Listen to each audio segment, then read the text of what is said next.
Ici, Radio Clédou, c'est tout un monde entre vos oreilles. Radio Clédou, le journal avec Sotelma Malitel. Bonjour à tous. En ouverture de ce journal, le Mali a été victime de 2 attaques attribuées à des djihadistes ce week-end, où 12 personnes ont perdu la vie à Nara. La deuxième attaque a eu lieu dans le cercle de Kolondiéba, région de Sikasso, mais il n'y a pas eu de perte en vie humaine. Des dégâts énormes ont été enregistrés. Le consulat de l'ambassade de France au Mali vient de rejeter pour une 5e fois la demande de visa de l'honorable Omar Mariko. L'intéressé monte au créneau contre certaines autorités. On en parle dans ce journal. Plus de 2 millions de francs CFA, c'est la valeur des dons que le Rotary Club Bamako a remis ce week-end à la pouponnière de Niamakoro. Ce don permettra d'améliorer les conditions de vie d'une quarantaine d'enfants de la pouponnière 2. Voici pour vous les titres. Mariam Kouyaté est au microphone.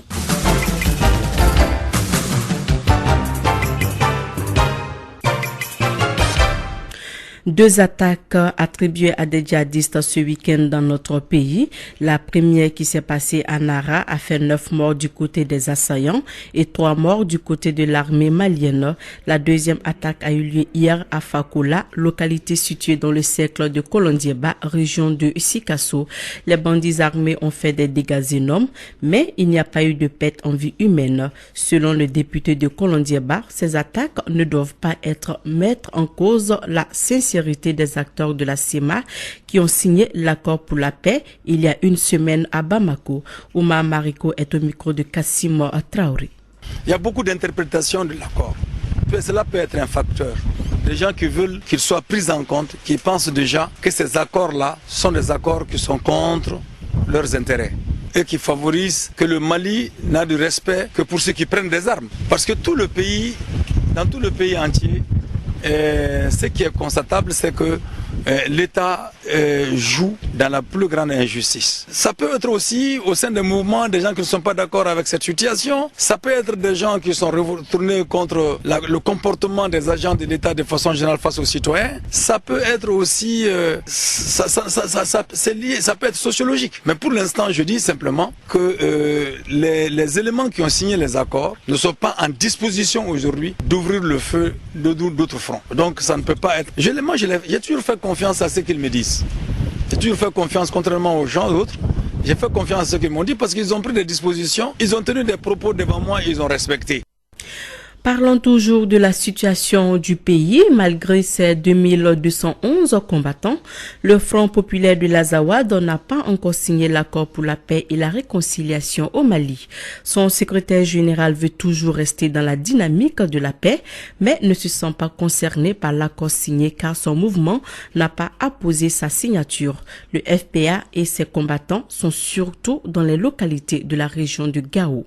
Kassim Traoré nous en dit plus. Malgré sa présence à toutes les étapes du processus de paix au Mali, le Front populaire de l'Azawad n'a toujours pas signé l'accord pour la paix. Hassan Agmeidi, secrétaire général du FPA. Bien sûr, nous avons fait des pas, nous avons travaillé, nous y sommes, mais je pense qu'il n'est pas encore réellement, il ne me convainc pas jusqu'à présent. Parce qu'il ne m'engage même pas, que je n'ai pas fait partie de ces signataires. Je ne l'ai pas fait. Malgré que 9 mouvements l'ont signé, je ne l'ai pas signé. Le jour que je le signerai, je serai convaincu qu'on va vers du vrai. Lors de la cérémonie de signature du 20 juin dernier, le FPA a fait venir une centaine de personnes à Bamako. Mais la déception a été grande. Que j'ai toujours continué à gérer dans la déception, parce que j'ai même des dizaines, des centaines de militants même à l'intérieur de Bamako. Mais ce que je vous dis, la logique que le FPA a, c'est une logique qui doit être fondée sur une réalité. Nous pensons que se précipiter à signer des accords ou se précipiter à se mettre devant des écrans, c'est pas ce qui va nous ramener la paix. Ce qui va nous amener la paix, et que chacun se mette dans la tête que c'est une paix des Maliens, et que chacun se retrouve là-dedans, et que chacun se sente concerné. Cette déception n'est pas seulement qu'au niveau des combattants du FPA. Comme vous le savez, il y a des hommes qui repartent en Libye, il y en a qui partent rejoindre qui y veulent. Tout ça, c'est la déception. Parce que autant les gens ne se sont pas sentis concernés, autant qu'ils ne se sont pas vus là-dedans, tu ne peux maîtriser personne. Je rappelle à tous les Maliens que je pense qu'il est temps d'aller vers la vérité. Il est temps d'arrêter les scénarios, les faisant semblants. C'est un peuple qu'on est en train de faire souffrir. Aujourd'hui, les FPA comptabilisent 2211 combattants qui se trouvent aux alentours de la ville de Gao.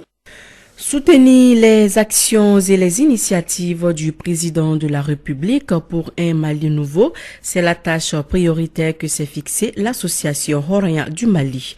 Ses responsables étaient devant la presse ce week-end dans les locaux de leur siège pour expliquer les raisons de cette initiative. On en parle avec Ousmane Agrissa, il est le président de l'association Horoyan au micro de André Traoré. Aujourd'hui, le président est à Koulouba. Il a été élu avec près de 80% des voix des Maliennes et des Maliens. Je pense que c'est aujourd'hui encore qu'il a plus besoin d'être soutenu, d'être accompagné pour la mise en œuvre vraiment de son programme, de sa vision, pour faire du Mali un pays d'honneur et un pays où les Maliens sont heureux. Il a un programme et le premier axe, la priorité de ce programme aujourd'hui, comme vous le savez, c'est de gagner la paix, la sécurité, la réconciliation nationale, de vivre ensemble des Maliens entre eux. Première chose. Et avec la signature de l'accord, le parachèvement de la signature de l'accord le 20 juin, je pense que la voie est ouverte aujourd'hui pour que tous ceux qui veulent aider le président de la République, qui veulent aider le gouvernement, puissent prendre en charge l'explication, la sensibilisation, l'information juste, la vraie, pas celle qui désinforme, pas celle qui décourage, qui met les gens dos à dos, mais celle qui met les Maliens ensemble, qui les réconcilie, pour que le vivre ensemble traditionnel que nous avons connu, qui a fait la gloire de ce pays, de cette nation, puisse être à nouveau au rendez-vous. Actualité à présent dans nos régions. À Ségou, ce week-end a été marqué par la tenue des journées de dialogue et de consultation phase 2 du réseau ouest africain pour l'édification de la paix. Il s'agissait à travers ces 2 jours de travaux de présenter aux acteurs de la société civile de la région les principes caractéristiques de la sécurité humaine. Douba Dambélé nous en parle depuis Ségou. Ces journées ont tout d'abord permis au réseau WANEP de présenter les 4 focus prioritaires de la sécurité humaine. Amadou Samake, secrétaire général du conseil d'administration WANEP Mali. La sécurité des personnes et de leurs biens, la sécurité sanitaire, la sécurité environnementale et la sécurité économique. L'ampleur des défis à relever aujourd'hui engage les organisations de la société civile dans un processus long qui doit intégrer les dimensions prévention, reconstruction étatique, gouvernance, mais aussi la mise en cohérence des politiques et des dialogues entre tous les acteurs. Cet atelier de 2 jours fut un soutien de plus aux efforts de paix du gouvernement malien dans la région de Ségou. Abdoulaye Bokari Touré, représentant du gouverneur. La tenue des sessions dans notre région est un symbole de soutien que les organisations internationales comme WANEP de s'être inscrits dans la dynamique d'appuyer la société civile dans ses efforts en matière de sécurité humaine. Les recommandations pertinentes ainsi que la synthèse des grandes lignes des travaux de groupe auront une part contributive importante à la définition d'une stratégie nationale de sécurité humaine au Mali. Une action du WANEP auprès de la société civile de Ségou pour une stratégie de la sécurité humaine au Mali. Depuis Ségou, Douba Dambélé pour la radio Clédou.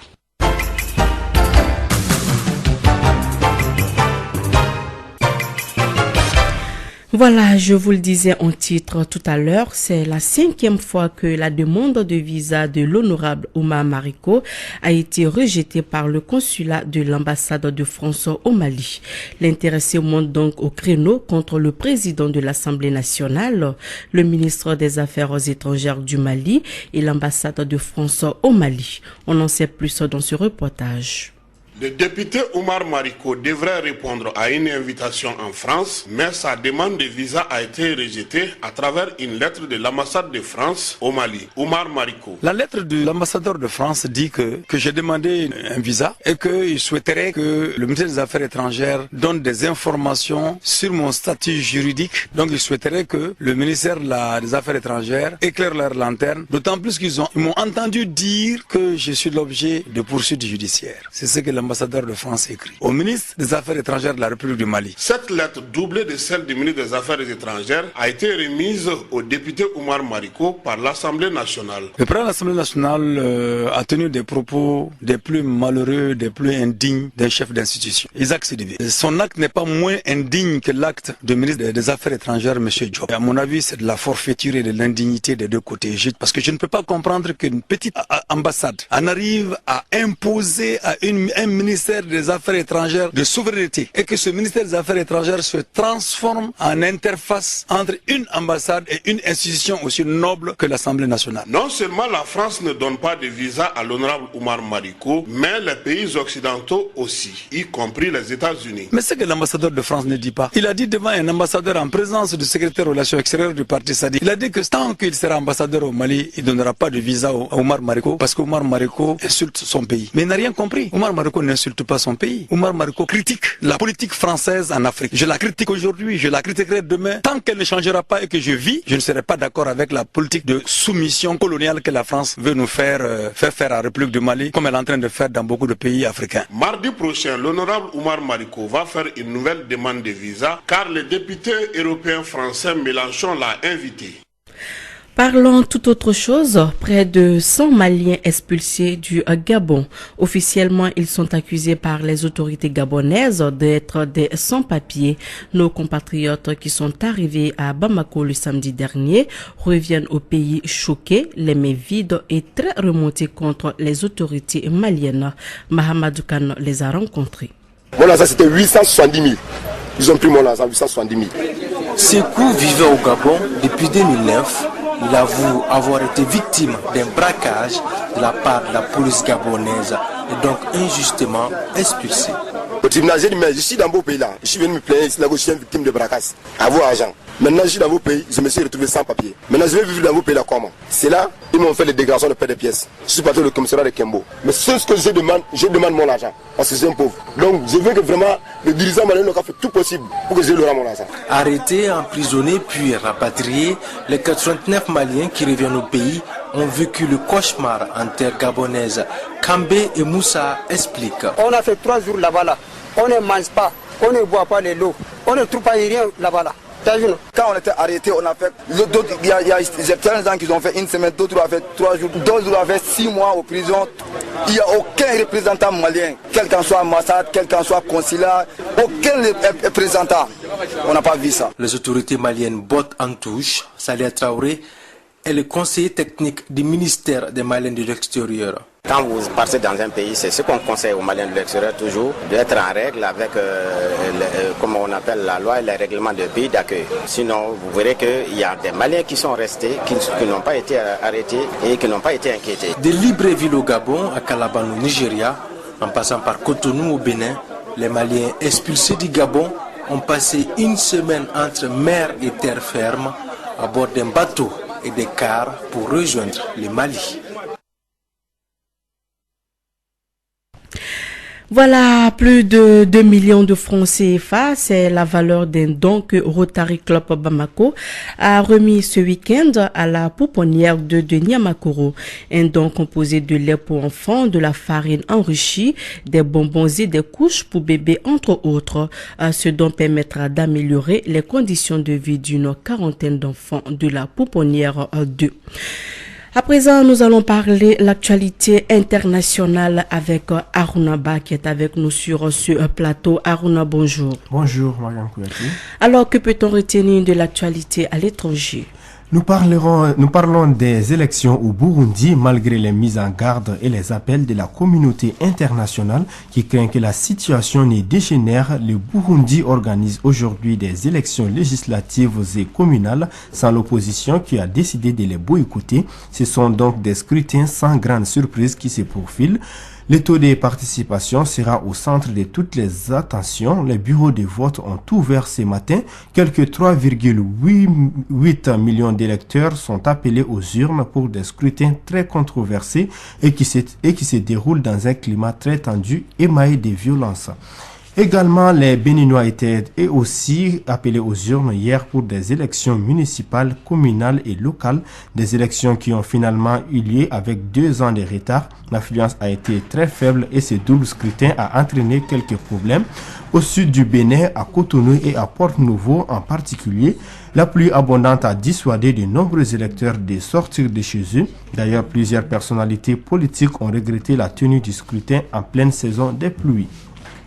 Enfin, en Grèce, lors d'une intervention à la télévision, Alexis Tsipras a déclaré la fermeture temporaire d'un banque et un contrôle des capitaux. Le Premier ministre a pris la décision à l'issue d'un conseil de stabilité financière. Il a réuni les ministres grecs des Finances et les principaux acteurs de poids du secteur bancaire grec, comme le gouverneur de la Banque centrale. Ensemble, ils ont recommandé ces mesures et le Premier ministre a appelé ses concitoyens à garder leur calme. C'est tout pour les informations internationales. Voilà, merci Arunaba pour toutes ces informations. Revenons donc à l'actualité nationale pour parler sport football. La première journée de la phase de poule des compétitions africaines des clubs a été disputée ce week-end.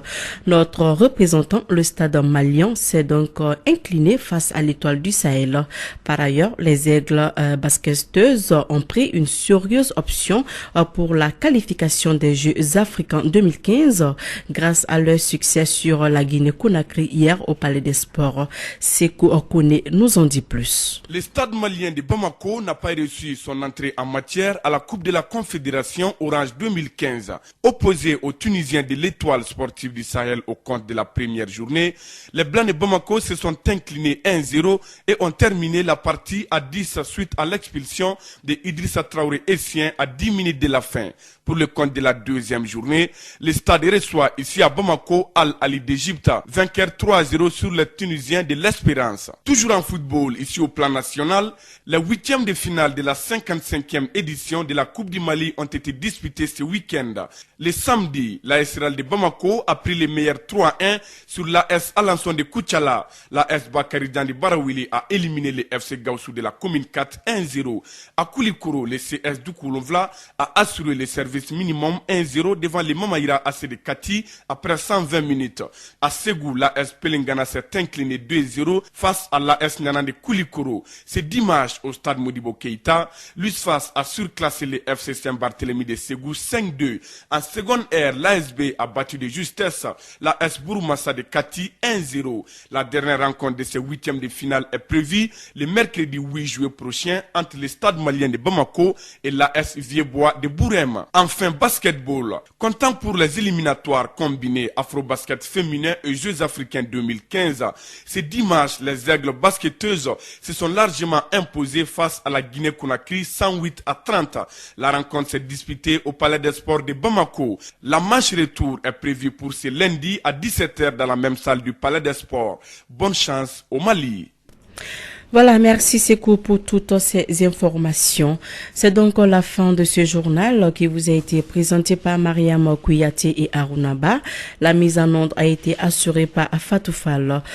Tout à l'heure, votre émission sportive avec Djibril Kaba et Ousmane Traoré. Au revoir.